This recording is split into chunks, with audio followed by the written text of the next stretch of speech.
ਅਸੁਨ ਪ੍ਰੇਮ ਉਮਾਹੜਾ ਕਿਉਂ ਮਿਲਿਆ ਹਰ ਜਾਏ। ਅੱਸੂ ਦੇ ਮਹੀਨੇ ਦੇ ਵਿੱਚ ਪ੍ਰੇਮ ਦੀ ਉਮੰਗ ਬੜੀ ਪ੍ਰਬਲ ਹੈ। ਅਸੁਨ ਪ੍ਰੇਮ ਉਮਾਹੜਾ ਕਿ ਕਿਵੇਂ ਪ੍ਰਭੂ ਨਾਲ ਮੇਰਾ ਮਿਲਾਪ ਹੋਵੇ। ਹੁਣ ਸਾਧ ਸੰਗਤ ਜੀ, ਪ੍ਰਭੂ ਨਾਲ ਮਿਲਾਪ ਦੀ ਗੱਲ ਤੇ ਬੜੀ ਉੱਚੀ ਹੈ ਔਰ ਬੜੀ ਔਖੀ ਵੀ ਹੈ। ਉਹਦੇ ਲਈ ਤਾਂ ਬਹੁਤ ਮਿਹਨਤ ਕਰਨੀ ਪੈਂਦੀ ਹੈ, ਬੜਾ ਲੰਬਾ ਸਮਾਂ ਲੱਗਦਾ। ਪਰ ਆਪਾਂ ਨੂੰ ਤਾਂ ਪੱਪਾ ਪ੍ਰਭੂ ਤੇ ਪੱਪਾ ਪਰਿਵਾਰ ਨਾਲ ਹੀ ਸਾਡਾ ਤਾਂ ਪ੍ਰੇਮ ਨਹੀਂ ਹੁੰਦਾ। ਤੇ ਪਰਿਵਾਰ ਨਾਲ ਪ੍ਰੇਮ ਦੀ ਉਮੰਗ ਜਿਹੜੀ ਹੈ ਸਾਡੇ, ਉਹ ਕੁਛ ਉਪਜਦੀ ਵੀ ਨਹੀਂ ਇੰਨੀ। ਸਾਡੇ ਮਨ 'ਚ ਬਹੁਤੀ ਇੱਛਾ ਵੀ ਨਹੀਂ ਹੁੰਦੀ ਕਿ ਅਸੀਂ ਪਰਿਵਾਰ ਨਾਲ ਪ੍ਰੇਮ ਕਰੀਏ। ਜਦੋਂ ਪਰਿਵਾਰ ਨਾਲ ਪ੍ਰੇਮ ਕਰਨ ਦੀ ਇੱਛਾ ਨਹੀਂ ਹੁੰਦੀ, ਫਿਰ ਆਪਾਂ ਪ੍ਰੇਮ ਕਰਨ ਦੇ ਯਤਨ ਵੀ ਨਹੀਂ ਕਰਦੇ, ਮਿਲਾਪ ਦੇ ਯਤਨ ਵੀ ਨਹੀਂ ਕਰਦੇ। ਵੈਸੇ ਪ੍ਰੇਮ ਬੜਾ ਵਿਆਪਕ ਸ਼ਬਦ ਹੈ, ਜਿਹਦੇ ਵਿੱਚ ਬੜੀਆਂ ਲੰਮੀਆਂ ਚੌੜੀਆਂ ਉਡਾਰੀਆਂ ਸੰਸਾਰ ਦੇ ਵਿੱਚ ਲੋਕਾਂ ਨੇ ਲਈਆਂ ਨੇ ਤੇ ਬੜੀ ਵਿਆਖਿਆ ਕੀਤੀ ਹੈ। ਪਰ ਸੰਪੂਰਨ ਵਿਆਖਿਆ, ਸੰਪੂਰਨ ਗਿਆਨ, ਸਰਵਮਾਨਯ ਵਿਆਖਿਆ ਕਿਸੇ ਤੋਂ ਅਜੇ ਤੱਕ ਹੋ ਨਹੀਂ ਸਕੀ। ਇਸੇ ਕਰਕੇ ਸੱਚੇ ਪਾਤਸ਼ਾਹ ਜੀ ਨੇ ਇਹ ਬਚਨ ਉਚਾਰੇ ਹੋਏ ਨੇ ਔਰ ਗੁਰਬਾਣੀ ਦੇ ਵਿੱਚ ਵੀ ਇਹ ਲਿਖਿਆ ਹੋਇਆ, 2.5 ਅੱਖਰ ਪ੍ਰੇਮ ਕੇ ਪੜ੍ਹੇ ਸੋ ਪੰਡਿਤ ਹੋਏ।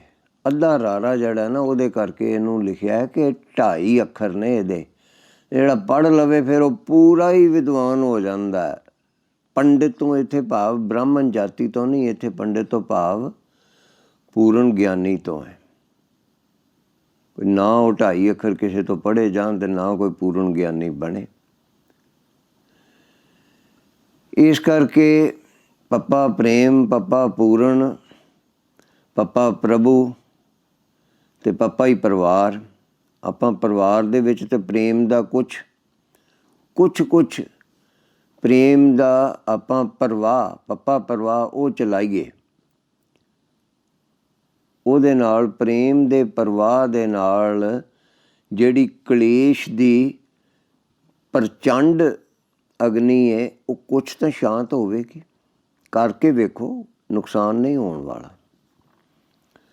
ਪ੍ਰੇਮ ਅਨੇਕ ਪ੍ਰਕਾਰ ਦਾ, ਦੇਸ਼ ਪ੍ਰੇਮ, ਪ੍ਰਭੂ ਪ੍ਰੇਮ, ਪਤੀ ਪ੍ਰੇਮ, ਪਤਨੀ ਪ੍ਰੇਮ, ਪੁੱਤਰ ਪ੍ਰੇਮ, ਅਨੇਕ ਪ੍ਰਕਾਰ ਦਾ। ਇਹਦੀ ਸੰਪੂਰਨ ਵਿਆਖਿਆ ਨਹੀਂ ਹੋ ਸਕਦੀ, ਪਰ ਆਪਾਂ ਜਿੰਨਾ ਕੁ ਵੀ ਕਿਸੇ ਨਾਲ ਕਰ ਸਕੀਏ ਓਨਾ ਕੀ ਕਰੀਏ। ਕਿਉਂਕਿ ਪ੍ਰੇਮ ਇੱਕ ਐਸਾ ਹਥਿਆਰ ਹੈ ਜਿਹਦੇ ਵਾਸਤੇ 10ਵੇਂ ਪਾਤਸ਼ਾਹ ਜੀ ਦਾ ਬਚਨ ਹੈ, ਜਿਨ ਪ੍ਰੇਮ ਕੀਓ ਤਿਨ ਹੀ ਪ੍ਰਭ ਪਾਇਓ। ਜੇ ਪ੍ਰੇਮ ਕੀਤਿਆਂ ਪ੍ਰਭੂ ਦੀ ਪ੍ਰਾਪਤੀ ਹੋ ਸਕਦੀ ਹੈ, ਪੱਪਾ ਪ੍ਰਭੂ ਤੇ ਪੱਪਾ ਪਰਿਵਾਰ ਦੀ ਪ੍ਰਾਪਤੀ ਵੀ ਤਾਂ ਹੋ ਸਕਦੀ ਹੈ, ਪਰ ਆਪਾਂ ਕਰਦੇ ਨਹੀਂ। ਆਪਾਂ ਯਤਨ ਵੀ ਨਹੀਂ ਕਰਦੇ। ਕਰਨ ਦੀ ਲੋੜ ਹੈ। ਜਿੰਨਾ ਕੁ ਕਰਾਂਗੇ ਓਨਾ ਕੁ ਸੁੱਖ ਮਿਲੇਗਾ। ਤੇ ਸਾਰੇ ਹੀ ਕਰਨ, ਇੱਕ ਪਾਸਿਓਂ ਨਹੀਂ। ਹਾਲਾਂਕਿ ਪ੍ਰੇਮ ਇੱਕ ਪਾਸਿਓਂ ਵੀ ਹੁੰਦਾ। ਮੀਰਾ ਘੁੰਗਰੂ ਬਾਂਧ ਕਰ ਨਾਚੀ ਰੇ। ਮੀਰਾ ਜੀ ਨੱਚਦੇ ਸੀ ਔਰ ਉਹ ਭਗਵਾਨ ਦੀ ਮੂਰਤੀ ਸੀ ਨਾ, ਜਿਹਦੇ ਸਾਹਮਣੇ ਨੱਚਦੇ ਸੀ।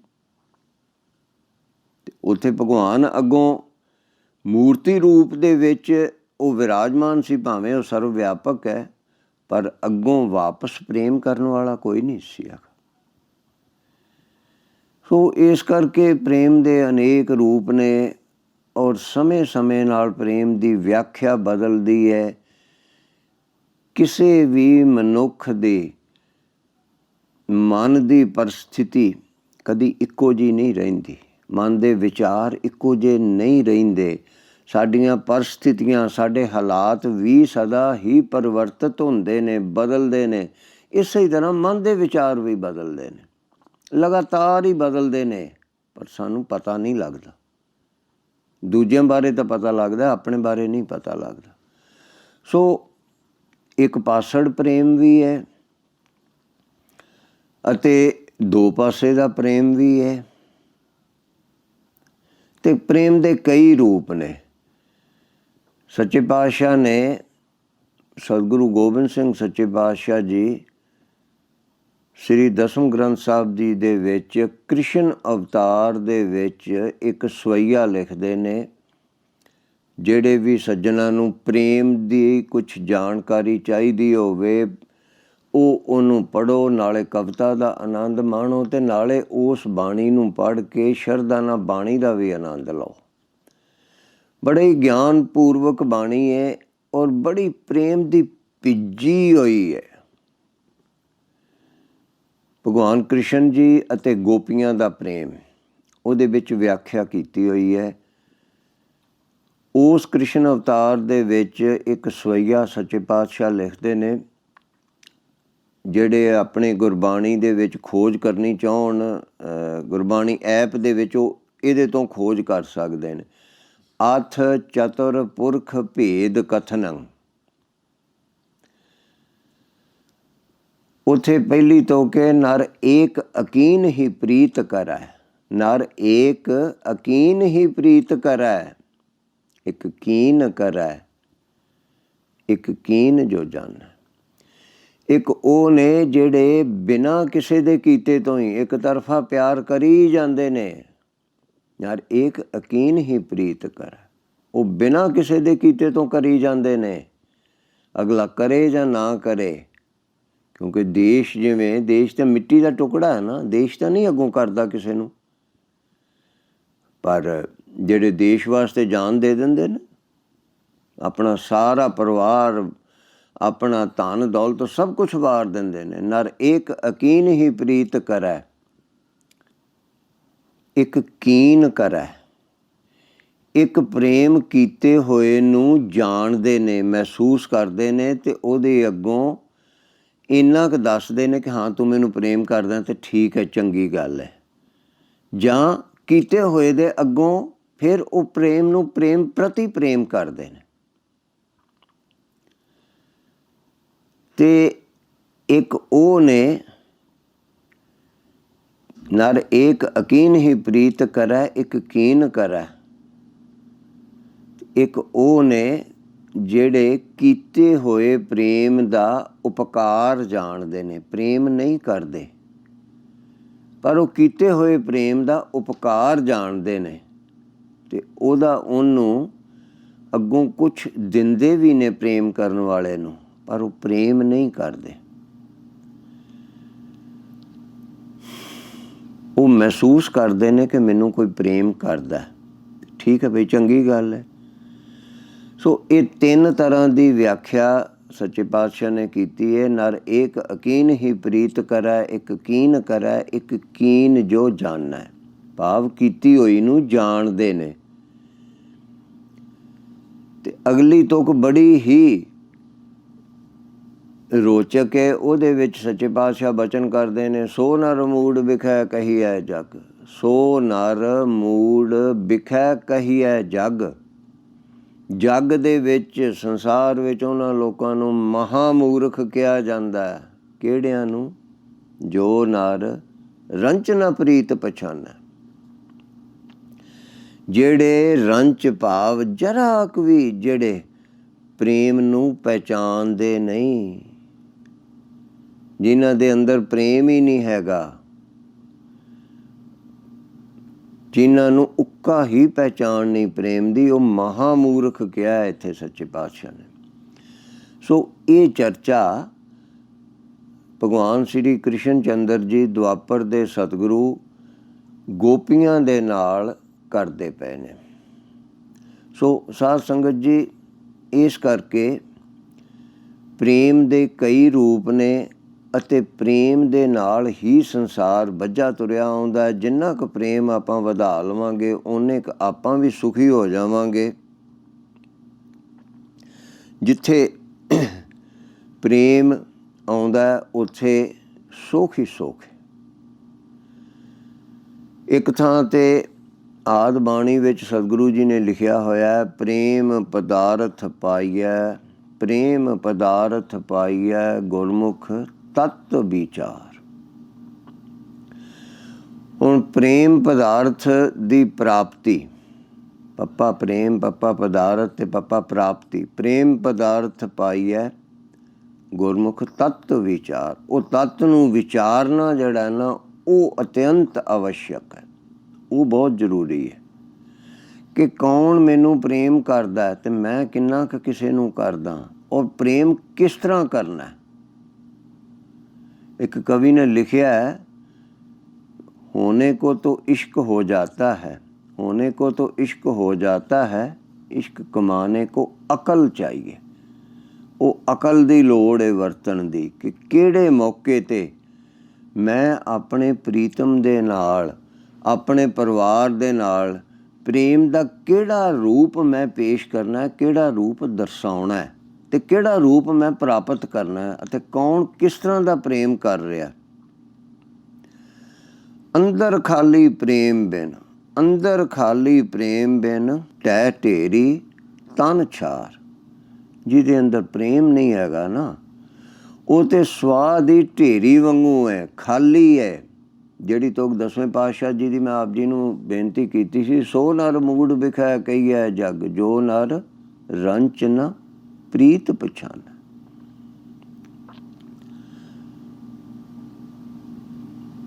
ਹੁਣ ਪ੍ਰੇਮ ਦੀ ਵਿਆਖਿਆ ਤਾਂ ਹੋ ਹੀ ਨਹੀਂ ਸਕਦੀ, ਪਰ ਜਿੰਨੀ ਜਿੰਨੀ ਕੁ ਹੋਵੇ, ਜਿੰਨੀ ਜਿੰਨੀ ਕੁ ਆਪਾਂ ਨੂੰ ਸਮਝ ਆਵੇ, ਉਹਨਾਂ ਕੁ ਆਪਾਂ ਪ੍ਰੇਮ ਤੋਂ ਲਾਭ ਲੈ ਲਈਏ ਤਾਂ ਵਧੀਆ ਗੱਲ ਹੈ। ਸੋ ਸਾਧ ਸੰਗਤ ਜੀ, ਪ੍ਰੇਮ ਦੇ ਨਾਲ ਆਪਾਂ, ਜੇ ਤੁਸੀਂ ਧਿਆਨ ਨਾਲ ਦੇਖੋ, ਪ੍ਰੇਮ ਕਰਕੇ ਆਪਾਂ ਵੱਡੇ ਵੱਡੇ ਖੂਨੀ ਜਾਨਵਰਾਂ ਨੂੰ ਮੋਹ ਸਕਦੇ ਹਾਂ। ਲੋਕਾਂ ਨੇ ਸ਼ੇਰ ਪਾਲਤੂ ਰੱਖੇ ਨੇ, ਕੁੱਤੇ ਪਾਲਤੂ ਰੱਖੇ ਨੇ, ਸੱਪ ਪਾਲਤੂ ਰੱਖੇ ਨੇ। ਪੱਪੇ ਤੋਂ ਹੀ ਪਾਲਤੂ ਬਣਦਾ ਨਾ, ਅਤੇ ਉਹਨਾਂ ਨੂੰ ਪਿਆਰ ਕਰਦੇ ਨੇ, ਉਹਨਾਂ ਦੀਆਂ ਲੋੜਾਂ ਪੂਰੀਆਂ ਕਰਦੇ ਨੇ, ਅਤੇ ਉਹ ਵੀ ਪਿੱਛੇ ਪਿੱਛੇ ਤੁਰੇ ਫਿਰਦੇ ਨੇ। ਸੋ ਇਸ ਕਰਕੇ ਪ੍ਰੇਮ ਵਧਾਉਣ ਦੀ ਲੋੜ ਹੈ, ਅਤੇ ਸਤਿਗੁਰੂ ਦੇ ਚਰਨੀ ਲੱਗ ਕੇ ਪ੍ਰੇਮ ਆਪਣੇ ਮਨ ਵਿੱਚ, ਪ੍ਰੇਮ ਆਪਣੇ ਪਰਿਵਾਰ ਵਿੱਚ ਆਪਾਂ ਨੂੰ ਪੱਪਾ ਪ੍ਰੇਮ ਅਤੇ ਪੱਪਾ ਪ੍ਰਫੁੱਲਿਤ ਕਰਨ ਦੀ ਲੋੜ ਹੈ। ਇਹ ਕਰੋ, ਇਹਦੇ ਨਾਲ ਪ੍ਰੇਮ ਕਰਨ ਨਾਲ ਕਿਸੇ ਨੂੰ ਵੀ ਮੋਹਿਆ ਜਾ ਸਕਦਾ, ਜੇ ਉਹ ਵੀ ਇਹ ਪਹਿਚਾਣੇ ਕਿ ਤੁਸੀਂ ਪ੍ਰੇਮ ਕਰਦੇ ਹੋ। ਜੇ ਉਹਨੂੰ ਇਹ ਨਹੀਂ ਪਹਿਚਾਣ ਆਉਂਦੀ ਤਾਂ ਫਿਰ ਤਾਂ ਔਖੀ ਗੱਲ ਹੈ। ਜੇ ਉਹ ਵੀ ਅੱਗੋਂ ਪ੍ਰੇਮ ਕਰਦਾ ਹੋਵੇ ਫਿਰ ਤਾਂ ਗੱਲ ਹੀ ਕਿਆ ਹੈ। ਔਰ ਸਿੱਖੀ ਦੇ ਵਿੱਚ ਵੀ ਪ੍ਰੇਮਾ ਭਗਤੀ ਸਰਵੋਤਮ ਹੈ। ਕਹਿ ਕਬੀਰ ਜਨ ਭਏ ਖਾਲਸੇ, ਪ੍ਰੇਮ ਭਗਤ ਜਿਹ ਜਾਨੀ। ਜਿਨ੍ਹਾਂ ਨੇ ਪ੍ਰੇਮਾ ਭਗਤੀ ਕੀਤੀ ਹੈ, ਉਹਨਾਂ ਨੂੰ ਅਸਲੀ ਖਾਲਸੇ, ਅਸਲੀ ਨਿਰਮਲ, ਉਹਨਾਂ ਨੂੰ ਗੁਰਬਾਣੀ ਅਨੁਸਾਰ ਮੰਨਿਆ ਗਿਆ। ਭਾਵੇਂ ਕਬੀਰ ਜੀ ਦਾ ਸ਼ਬਦ ਹੈ, ਪਰ ਇਹਨੂੰ ਸ੍ਰੀ ਗੁਰੂ ਗ੍ਰੰਥ ਸਾਹਿਬ ਜੀ ਦੇ ਵਿੱਚ ਜਦੋਂ ਥਾਂ ਦਿੱਤਾ ਗਿਆ ਤਾਂ ਸਾਡੇ ਲਈ ਇਹ ਵੀ ਸਤਿਕਾਰਯੋਗ ਅਤੇ ਪ੍ਰਵਾਨਯੋਗ ਹੈ। ਸੋ ਸਾਧ ਸੰਗਤ ਜੀ, ਆਪਾਂ ਵੀ ਕਾਲ ਕਲੇਸ਼ ਮਿਟਾਏ ਸਤਿਗੁਰ, ਕਲੇਸ਼ ਮਿਟਾਉਣ ਵਾਸਤੇ ਆਪਾਂ ਵੀ ਪ੍ਰੇਮ ਵਧਾਉਣਾ ਸ਼ੁਰੂ ਕਰੀਏ। ਪ੍ਰੇਮ ਨਾਲ ਹੀ ਗੱਲ ਬਣਨੀ ਹੈ, ਪ੍ਰੇਮ ਤੋਂ ਬਿਨਾਂ ਨਹੀਂ ਬਣਨੀ। ਪ੍ਰੇਮ ਵਧਾਈਏ, ਪ੍ਰੇਮ ਦੇ ਵਿੱਚ ਜਿਹਨੂੰ ਆਪਾਂ ਪ੍ਰੇਮ ਕਰਦੇ ਹੋਈਏ ਉਹਦੀ ਗੱਲ ਮੋੜੀ ਨਹੀਂ ਜਾਂਦੀ। ਇਹ ਗੱਲ ਧਿਆਨ 'ਚ ਕਰਨ ਦੀ ਲੋੜ ਹੈ ਕਿ ਜਿਹਨੂੰ ਪ੍ਰੇਮ ਕਰਦੇ ਹੋਈਏ ਉਹਦੀ ਗੱਲ ਤਾਂ ਬਿਨਾਂ ਸੋਚੇ ਤੋਂ ਹੀ ਮੰਨੀ ਜਾਂਦੀ ਹੈ, ਮੋੜੀ ਨਹੀਂ ਜਾਂਦੀ। ਆਪਾਂ ਵੀ ਪ੍ਰੇਮ ਕਰਨਾ ਸ਼ੁਰੂ ਕਰੀਏ ਨਾ, ਕਿਉਂਕਿ ਆਪਣੇ ਘਰਾਂ ਵਿੱਚ ਕਲੇਸ਼ ਪੈਂਦੇ ਨੇ ਤਾਂ ਇੱਕ ਦੂਸਰੇ ਨਾਲ, ਇੱਕ ਦੂਸਰੇ ਦੀ ਗੱਲ ਨਾ ਮੰਨਣ ਕਰਕੇ ਕਲੇਸ਼ ਪੈਂਦੇ ਨੇ। ਜਦੋਂ ਆਪਾਂ ਇੱਕ ਦੂਸਰੇ ਦੀ ਗੱਲ ਮੰਨਣੀ ਸ਼ੁਰੂ ਕਰ ਦਈਏ ਤਾਂ ਆਪੇ ਕਲੇਸ਼ ਮੁੱਕ ਜਾਣਗੇ ਨਾ। ਕਲੇਸ਼ ਮੁੱਕ ਜਾਣਗੇ ਤੇ ਸ਼ਾਂਤੀ ਹੋ ਜਾਏਗੀ। ਕਿਉਂਕਿ ਕਲੇਸ਼ ਜਿਹੜਾ ਹੈ ਉਹ ਇਸ ਸੰਸਾਰ ਦੇ ਉੱਤੇ ਪਰਿਵਾਰ ਦੇ ਵਿੱਚ ਪਿਆ ਹੋਇਆ ਕਲੇਸ਼ ਨਰਕ ਸਮਾਨ ਹੈ। ਅਗਲਾ ਨਰਕ ਤੇ ਉੱਥੇ ਜਾ ਕੇ ਪਤਾ ਲੱਗਦਾ, ਇੱਥੇ ਵੀ ਨਰਕ ਸਮਾਨ ਹੈ, ਜਿੱਥੇ ਹਰ ਵੇਲੇ ਜੁੱਤੀਓ ਜੁੱਤੀ, ਗਾਲੀਓ ਗਾਲੀ, ਤਾਨੇ ਮਿਹਣੇ ਚੱਲਦੇ ਨੇ। ਉਹ ਨਰਕ ਤੋਂ ਘੱਟ ਨਹੀਂ ਹੈਗਾ ਉਹ ਸਥਾਨ। ਉਸ ਨਰਕ ਨੂੰ ਆਪਾਂ ਸਵਰਗ ਵਿੱਚ ਪਰਿਵਰਤਿਤ ਕਰ ਦਈਏ। ਆਪਣੇ ਪਰਿਵਾਰ ਦੇ ਵਿੱਚ ਆਪਾਂ ਮਿੱਠੇ ਬਚਨ ਬੋਲਣੇ ਸ਼ੁਰੂ ਕਰੀਏ। ਗੁਰੂ ਕਾ ਬਚਨ ਮੰਨਦੇ ਹੋਏ ਮਿੱਠਾ ਬੋਲੇ ਨਿਵ ਚਲੇ, ਹੱਥੋਂ ਪੀ ਕਿਛ ਦੇ, ਰੱਬ ਤਿਨਾਂ ਦੀ ਬੁੱਕਲੇ, ਜੰਗਲ ਕਿਆ ਟੂਡੇ। ਇਹ ਕਿਸੇ ਕਵੀ ਦਾ ਲਿਖਿਆ ਹੈ। ਭਾਵ ਉਹ ਹੀ ਹੈ ਕਿ ਜੇ ਤੂੰ ਮਿੱਠਾ ਬੋਲਦਾ, ਸੱਚੇ ਪਾਤਸ਼ਾਹ ਦਾ ਬਚਨ ਹੈ, ਨਿਵਣ ਸੋ ਅੱਖਰ ਖਿਵਣ ਗੁਣ, ਜੇ ਬਾ ਮਣੀਆਂ ਮੰਤ, ਇਹ ਤਰ੍ਹਾਂ ਭੈਣੇ ਵੇਸ ਕਰ, ਤਾਂ ਵਸ ਆਈ ਕੰਤ। ਹਿਕ ਫਿੱਕਾ ਨਾ ਗਲ ਆਏ, ਸਭਨਾ ਮੈਂ ਸੱਚਾ ਤਣੀ। ਆਪਾਂ ਵੀ ਮਿੱਠਾ ਬੋਲਣਾ ਸ਼ੁਰੂ ਕਰੀਏ।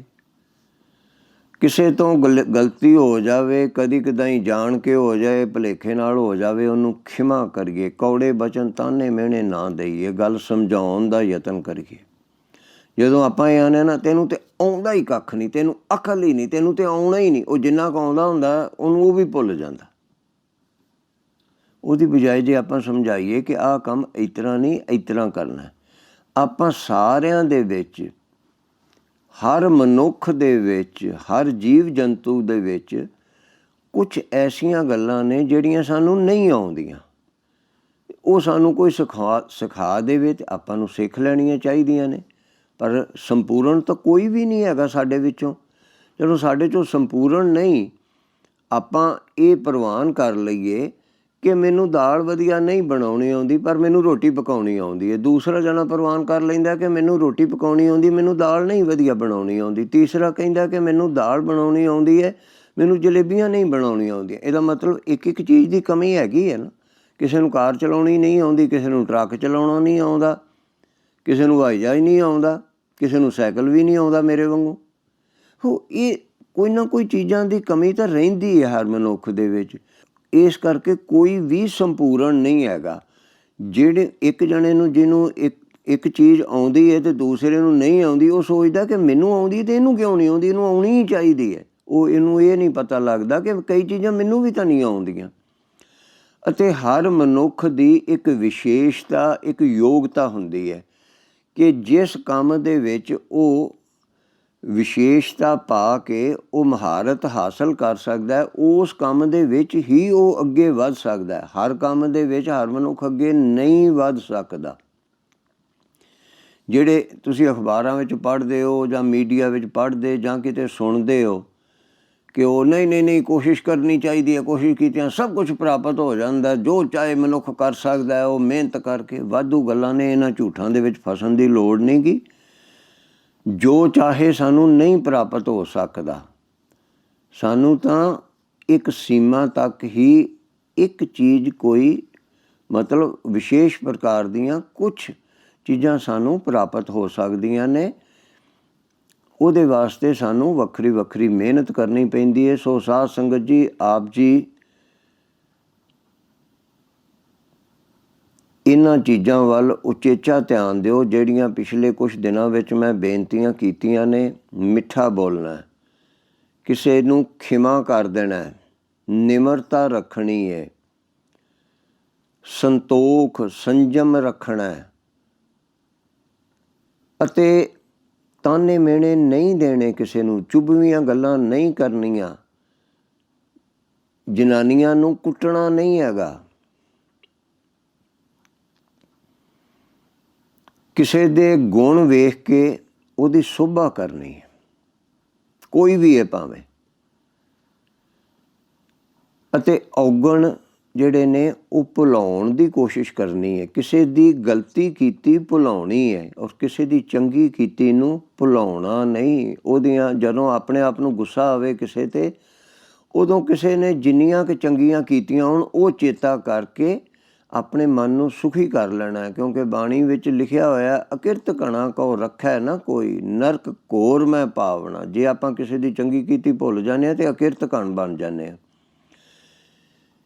ਇਸ ਤਰ੍ਹਾਂ ਕਰਕੇ ਆਪਾਂ ਇਹੋ ਜਿਹੇ ਗੁਣ ਜੇ ਧਾਰਨ ਕਰਾਂਗੇ ਕਿਸੇ ਦੀ ਸੋਭਾ ਕਰਾਂਗੇ ਤਾਂ ਪਿਆਰਿਓ ਫਿਰ ਜ਼ਰੂਰੀ ਗੱਲ ਹੈ ਕਿ ਆਪਾਂ ਨੂੰ ਪਰਿਵਾਰ ਦੇ ਵਿੱਚ ਪ੍ਰੇਮ ਦੀ ਪ੍ਰਾਪਤੀ ਹੋਵੇਗੀ ਹੀ ਹੋਵੇਗੀ। ਤੇ ਪ੍ਰੇਮ ਹੋਏਗਾ ਤਾਂ ਪ੍ਰਸੰਨਤਾ ਆਏਗੀ। ਪੱਪਾ ਪ੍ਰੇਮ, ਪੱਪਾ ਪ੍ਰਸੰਨਤਾ। ਤੇ ਪ੍ਰਸੰਨਤਾ ਆ ਗਈ ਤਾਂ ਸੁੱਖ ਹੋ ਗਏ ਨਾ। ਸੋ ਇਹ ਕਰਕੇ ਵੇਖੋ।